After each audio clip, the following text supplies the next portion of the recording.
Cho'Gath, the hunger that learns. In the beginning, there was only hunger, not the hunger of flesh, nor the hunger of beast. This hunger was older, it was patient, it pressed against the walls of reality from a place without light, without warmth, without sound. The void does not dream, but it yearns, and from that yearning Cho'Gath emerged. When the first tear split open in the sands of Shurima, it was small, no wider than a man's shield. The Cathian mages had clawed at forces beyond their comprehension, desperate to turn back an empire. They succeeded. For a moment, from that fracture something observed. At first, it was nothing more than a ripple in the air. Livestock withered. Wells ran dry. Soldiers felt watched. Then came the sound, a low vibration beneath the earth, like a colossal heart beating where no heart should be. Cho'Gath was not yet vast, not yet towering, but it was curious. It stepped through the rift in a form that barely held shape, chitin folding over itself, limbs extruding and retracting, eyes blinking open and dissolving again. It tasted the air, it tasted fear, and it understood. The first village fell in silence. No roar, no warning. One moment, lanterns flickered against mud brick walls. The next, the streets were empty. Cho'Gath learned quickly. Flesh made it stronger. Stone sharpened its armor. Magic was exquisite. When Acathian battle mages confronted it, they hurled searing arcs of arcane power. The spells tore through its body, shearing away slabs of carapace. Cho'Gath adapted. The next volley bent around it. The third shattered against newly hardened void chitin. Then Cho'Gath fed. With every devouring bite, it grew, not only in size, but in structure. Claws elongated to pierce enchanted steel. Its hide layered into jagged ridges that deflected blades. Its maw split wider than anatomy should allow, unfolding into concentric rings of serrated teeth. It was not merely consuming, it was improving.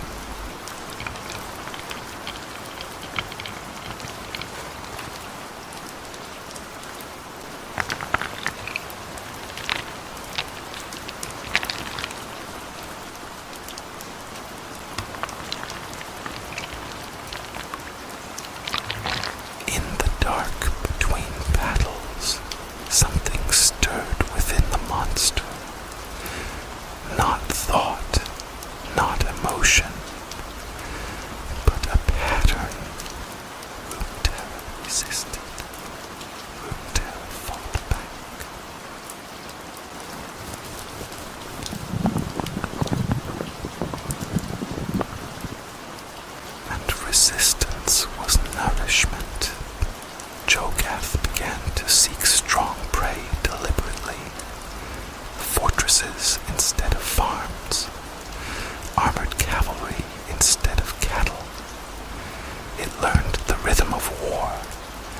It began to anticipate formations, to recognize command structures. It targeted leaders first. Panic spread faster than plague. They called it many things. The Cho'Gath, the living cataclysm, the end given form. But in the deepest chambers of forbidden study, surviving Acathian scholars understood the truth. This was no mere beast. It was the void refining itself. Years passed. The original rift collapsed, sealed at catastrophic cost. Armies believed the terror gone. They were wrong.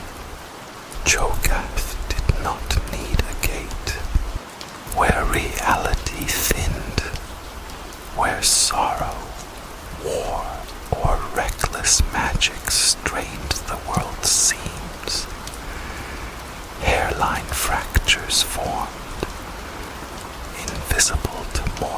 eyes.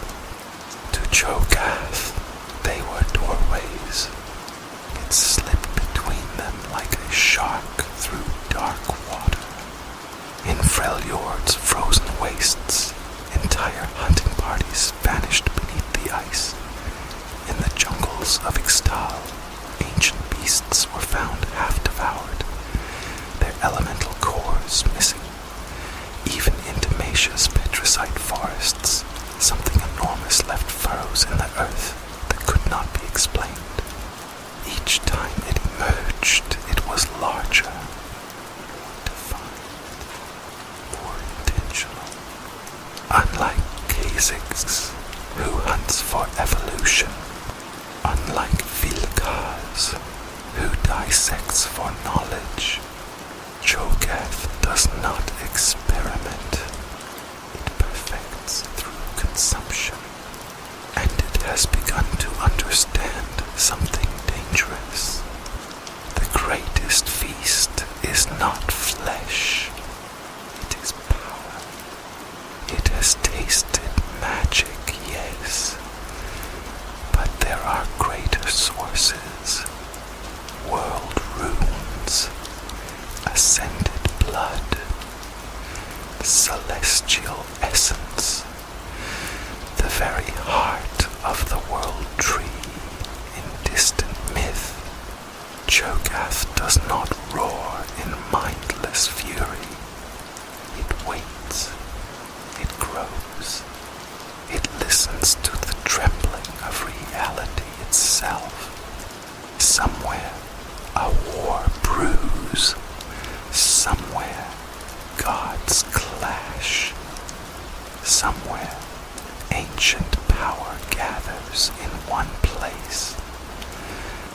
And when the world weakens enough, when the walls stretch thin, the hunger will come in its full form, not as a beast crawling from a crack in the desert, but as a mountain of chitin and void light blotting out the sun. And this time, it will not stop feeding. Cho'Gath, the sound beneath the world. Before the screaming there was a sound. Miners in northern Shurima were the first to hear it, not with their ears, but in their teeth. A vibration, subtle, rhythmic, like something vast grinding its way through stone miles below. Tools trembled in their hands. Dust fell in soft curtains from the tunnel ceilings. The foreman blamed unstable rock. The earth disagreed. Far beneath the desert, where ancient Acathian ruins lay swallowed by sand and time, something stirred against a wound. In reality, long thoughts scarred shut. The void does not forget.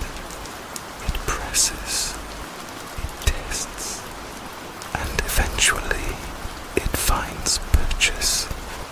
The crack did not open in light or space.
has never had time to scream. The tunnels collapsed inward, not from falling stone, but from absence. Entire sections of earth simply vanished, devoured along with those inside. Lantern light blinked out one by one, as if snuffed by invisible fingers. When the desert surface finally gave way, it did so silently. The sand sank, then the ground split open. Cho'Gath rose like a nightmare breaking the horizon. It was larger than any war beast, larger than any siege tower. Its body refracted starlight in oily violet sheens. Multiple eyes opened across its armored skull, focusing independently, adjusting, learning, cataloging. A caravan on the distant dunes halted at the sight of it. Cho'Gath noticed. It turned.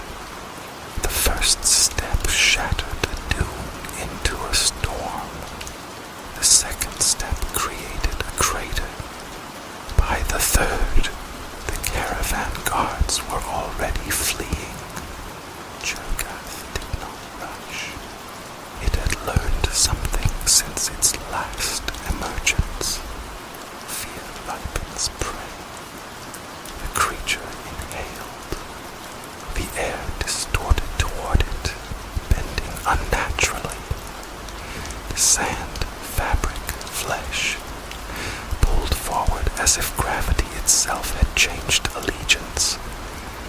Screams stretched thin and snapped as bodies were lifted from the ground and drawn into its widening maw. There was no chewing, only compression, only consumption.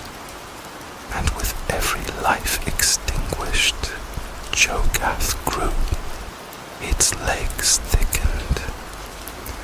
Its torso expanded outward in layered segments. Its shadow lengthened unnaturally, swallowing the moonlight. It was no longer merely feeding.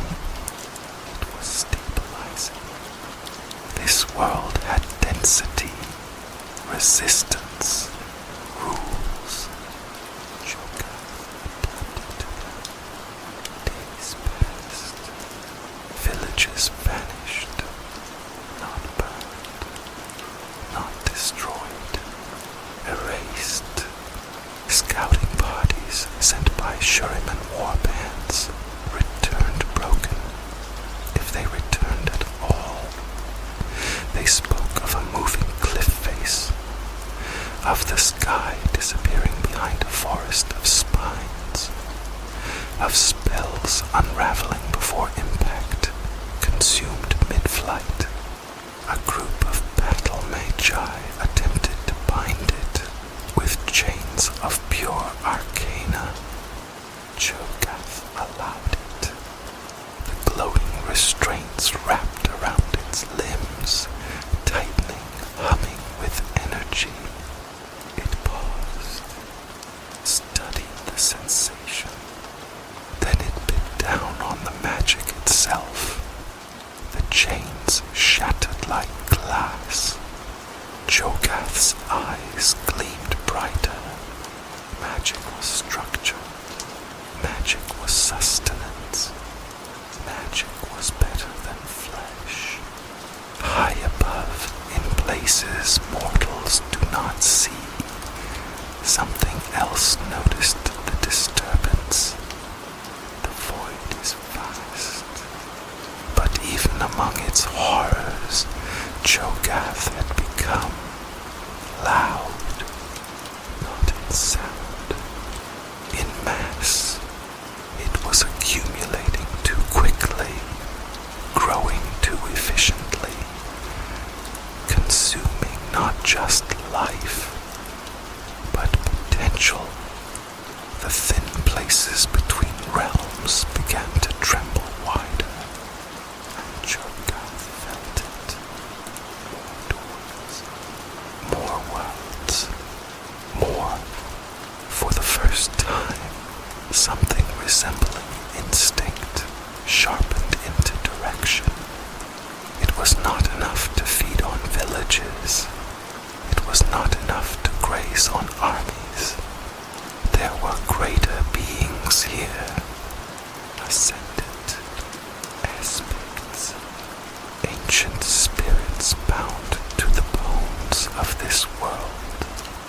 Cho'Gath turned its many eyes toward the horizon. In the capital of a distant empire, scholars would later argue whether the creature was a weapon, a scout, or a natural disaster. They were wrong on all counts. Cho'Gath is not sent. Cho'Gath is not commanded.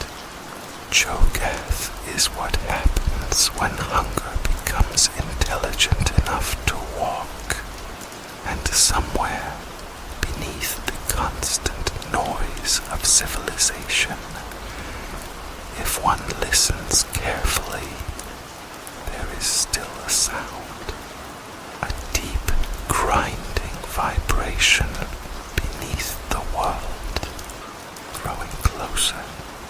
Cho'Gath, devourer of the sunborn, sun burned mercilessly over Shurima. It always had, it always would. For the ascended, it was more than light. It was divinity, judgment, perfection made manifest in gold. And on this day, it illuminated something that did not belong beneath it. Nasus felt it first. In the quiet chambers of his library, where dust lay undisturbed for centuries, a tremor rattled the stone. Scrolls slid from shelves. Ancient relics hummed in discordant resonance. Not an earthquake, a presence. Old as ruin, wrong as oblivion. He closed his eyes and reached beyond the walls, beyond the city, beyond the desert winds. What he sensed was not chaos, it was hunger, directed. Cho'Gath crested the dunes like a rising eclipse. It dwarfed the ruins around it, a mountainous convergence of blade-edged limbs and layered void chitin. Its body had evolved since its last emergence, denser, sharper, crowned with horned protrusions that crackled faintly with stolen magic. Each step vitrified sand into black glass. It observed. Before it stood the capital reborn, banners of gold snapping in the wind, sun discs gleaming atop towering spires. Power concentrated in one place. Cho'Gath's many eyes narrowed. Yes, this would sustain it. The first wave of soldiers charged in disciplined formation. They did not break. They did not falter. They died. Cho'Gath's forelimbs swept once. A horizontal arc that erased an entire line of shields and spears. The impact did not scatter bodies. It crushed them inward. The creature lowered its massive head and inhaled. The air screamed. Warriors were lifted from their feet, dragged across the sand toward a maw that unfolded like a blooming abyss. Armor screeched, bone shattered. Light vanished between serrated ridges of living void. Cho'Gath grew, not drastically, but enough. Then the sky darkened. Golden light descended like a Kvasir, Emperor of Shurima,